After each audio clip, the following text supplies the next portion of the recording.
Well, you see this happening in universities where women outnumber men. So the men hypothetically have more sexual opportunity, but that isn't what happens. What happens is that a small minority of men have all the sexual opportunity. A fairly large minority of men don't. The women are unhappy because they can't find a committed relationship. It's bad for most of the men. And the men who have all the sexual opportunity get cynical.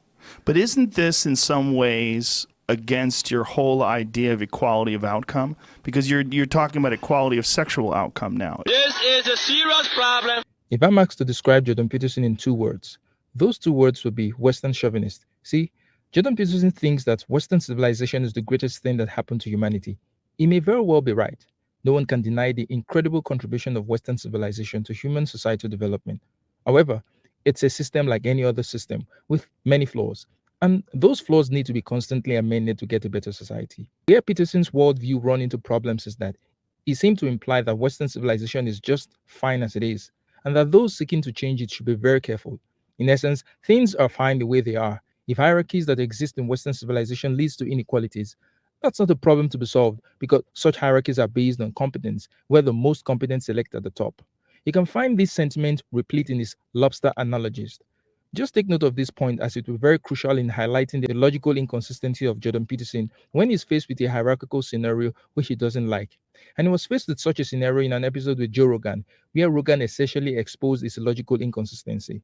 It all started when some time ago Peterson advocated for enforced monogamy as an antidote to the problem of incels. In typical Peterson fashion, he did not define what enforced monogamy is, leaving it to various interpretations, and predictably, when he was called out on it, he reverted to his usual shtick of, "That's not what I meant, you are misrepresenting me." Peterson had the opportunity to clear the air as to what he meant by enforced monogamy in an interview with Joe Rogan, and this was how it went. One of the things that you talked about with incels is that, and this was a part of the what was it? It was a New York Times hit piece. Yeah.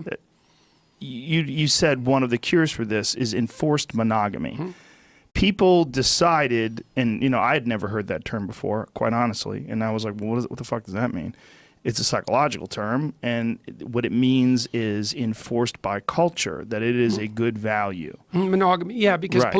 Polygamous societies tend to become ultra-violent. Yeah. And that's been known in the anthropological literature for 100 years. Peterson makes 2 claims here. 1, enforced monogamy solved the problem of incels. 2, polygamous societies tended to become ultra-violent. Jordan Peterson did not provide evidence for these claims in the interview with Rogan.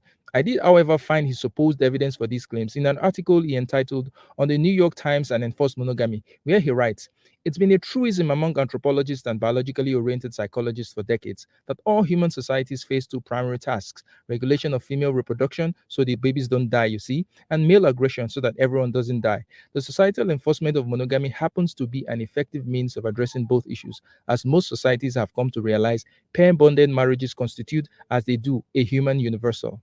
The first thing Peterson does here is to appeal to scientific consensus that psychologists and anthropologists believe it to be true that human societies face 2 primary tasks, that of regulating female reproduction and male aggression. This may be true, but he actually never cites any source other than his claim about their consensus on this issue. How do I know he's not just making this up? Secondly, he asserts that social enforcement of monogamy is an effective means of addressing both issues. And again, this is just his assertion. Even if his first claim were true, there is no evidence that monogamy as opposed to polygamy is an effective means of addressing both issues. What seems evident to me is that marriage, and not specifically monogamy, tends to regulate female reproduction and male aggression. But is Peterson talking about marriage here, or is he referring to sexual relationships? His use of the word polygamy here seems to be problematic, as polygamy refers to a system where men marry multiple wives. Just another Peterson ambiguity. Thirdly, Peterson claims that most societies have come to realize that pair-bonded marriages constitute a human universal. Given that Peterson has invoked marriage, it's safe to assume that he's talking about marriage and not just sexual relationships. His evidence for the claim that pair-bonded marriages constitute a human universal was a link to an obscure website that had a list of things titled "Human Universals," compiled by Donald E. Brown. I would have expected better academic rigor from a renowned psychologist. Speaking about marriage, it is certainly not true that monogamy constitutes a human universal. Peterson ignores the fact that monogamy is a relatively recent human form of marriage, and that most human societies were in fact polygamous. Many still are today. Peterson's position makes sense with the realization that he sees monogamy as a Western ideal. Remember, he's a Western chauvinist. If monogamy is a Western ideal, then it follows that monogamy has to be the best form of marriage. As regards his claim that polygamous societies tend to be ultra-violent, Peterson doesn't cite any studies comparing violent tendencies in monogamous men versus polygamous men. The study he cited showed that human societies were evolutionarily polygynous and that high-status males outcompete lower-status males, in which some men don't get to reproduce at all. The study goes on to say that the competition for sexual success drives men to violence. This competition exists in society, not just in polygamous societies. The journalist knew perfectly well what I meant by enforced monogamy. She's not stupid. You use it as if everybody would understand it because you're an intellectual and because you're a professor and this is what you do. It was also 2 minutes out of a 2-day conversation. Yes. You know, There's a reason that Peterson doesn't define things. It's just so he can mount the defense of being mischaracterized. His words are usually nebulous, so that he can, based on how people react to them, twist them to mean almost anything. Very postmodernist of him. And the implication of that part of the New York Times article was that I wanted to, take nubile young women at the point of a gun under state enforcement and deliver them to useless men. It's like no one has ever believed that. So but attributing it sounds like that. It's the optics of that statement are very bad. But one of the things I've said continually, and this is on record in multiple places, it's like, okay, so you're a young man, and all the women are rejecting you. Who's got the problem?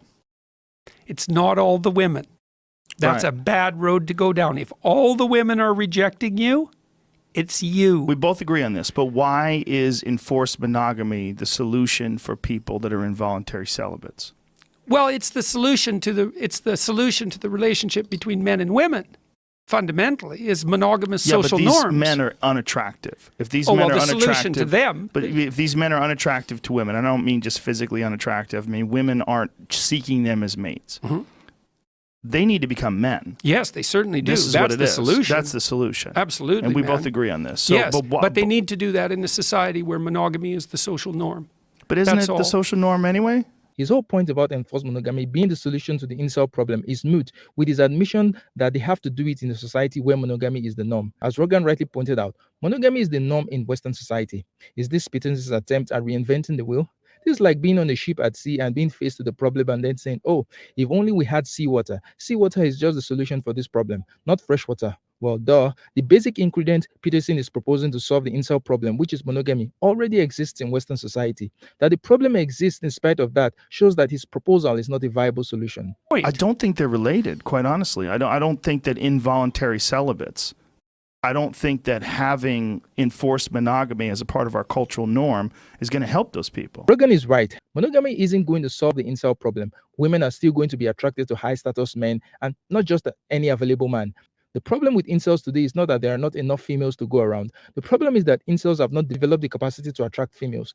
Male aggression is not going to cease because of monogamy, because at any point in time, many males are in competition for the attention of one female until one of them wins out. So even if monogamy is the ideal as it is in Western society today, it doesn't stop male competition to get females in the first place.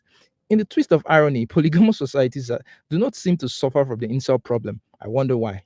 Peterson reiterates that enforced monogamy is going to help incels, and Rogan asks how it is going to help them. I really don't. It does. How's it going to help them? Well, because what happens is if a polygamous society develops, which is the alternative, then a small minority of men get all the women. That's what happens. Oh, okay, I could see that's that. That's the only point that I was making.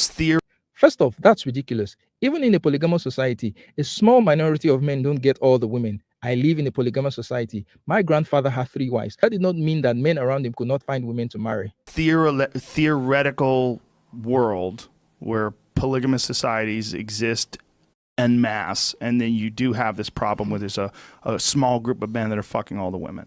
But that's not what we're talking about. And also making the women unhappy, right? Because the women don't have any access to a genuine, intimate, one-to-one relationship over any long period of time. Which so is what the women want. It's the whole idea is that what's best the women for kids want too. that. Right, sure, if you have children. Right. This point makes absolutely no sense. Women are not finite commodity that can get exhausted by a few men marrying all the women and leaving the rest without the mate. That's not how the world works. Right. But I still don't think that is why these men are involuntary celibates. And I don't think it's the solution to that. I think the solution is that they need to become attractive to women. Yes, that is the solution. Yes. There's no doubt about that. I don't think the two are related. Well, I was making a minor point The minor point was that one of the ways that societies around the world have figured out that you keep young male aggression under control is by enforcing monogamous standards, because it gives everyone a chance in some sense. It's almost as if Peterson is making an argument against the existence of hierarchies. Why is the existence of this sexual hierarchy not desirable? Isn't Peterson in favor of competition where the most competent people get the most access to power and resources? Isn't that the basis of hierarchies that Peterson seems to be so fond of? Why is the hierarchy in the sexual space seen as a problem to be solved while other hierarchies are just fine? You see this happening in universities where women outnumber men. So the men hypothetically have more sexual opportunity, but that isn't what happens. What happens is that a small minority of men have all the sexual opportunity. A fairly large minority of men don't. The women are unhappy because they can't find a committed relationship. It's bad for most of the men, and the men who have all the sexual opportunity get cynical. But isn't this in some ways against your whole idea of equality of outcome? Because you're talking about equality of sexual outcome now. If these men, if you have a guy like a LeBron James that's a dominant basketball player that just kicks everyone's ass, this is a guy who's succeeded at the highest level, right? Well, there's going to be people like that sexually. There's going to be people that are better at finding mates, and this is what they enjoy. They enjoy having many mates. Yep, they enjoy being, yes, but if this is what they enjoy, if it's a man who doesn't want a family and enjoys dating multiple women, why is that bad? Boom. Joe Rogan nails it on the head and exposes Peterson's inconsistency. The argument Peterson just made is the same argument those fighting for equity make. They want the available opportunities to be evenly distributed to all, so people don't become cynical. Just as Peterson wants access to females by males to become more evenly distributed, so that men don't become incels. Did Peterson just endorse an argument that he has spent most of his public life fighting against? The problem Peterson is describing has nothing to do with polygamy. Rather, it's a symptom of Western fixation on the individual. Sexual liberation and hookup culture are a natural consequence of a hyper-individualistic society. Hyper-individualism is something that Peterson seems to favor. Well then, here you go. You already have a society where individuals are supreme. Don't get surprised when people act in their best interest at the detriment of society. This whole interaction is emblematic of the shallowness of Jordan Peterson and his attempt to seem profound by saying so much to say nothing at all. His proposal of enforced monogamy doesn't move the needle in a positive direction to solve the problem of incels, as monogamy already exists and is valued in Western society. But his unsuspecting followers will think that he's adding any sort of value to the socio-political discourse. He isn't. Now, if you're looking for something fun and exciting to read, check out my crime fiction novel, which features a debate on race and colonialism. Grab a copy and enjoy the read. The link is in the description of the video. So that's the video. If you like what we do on this channel, consider becoming a channel member or patron. However, your likes, shares, and views are just as valued.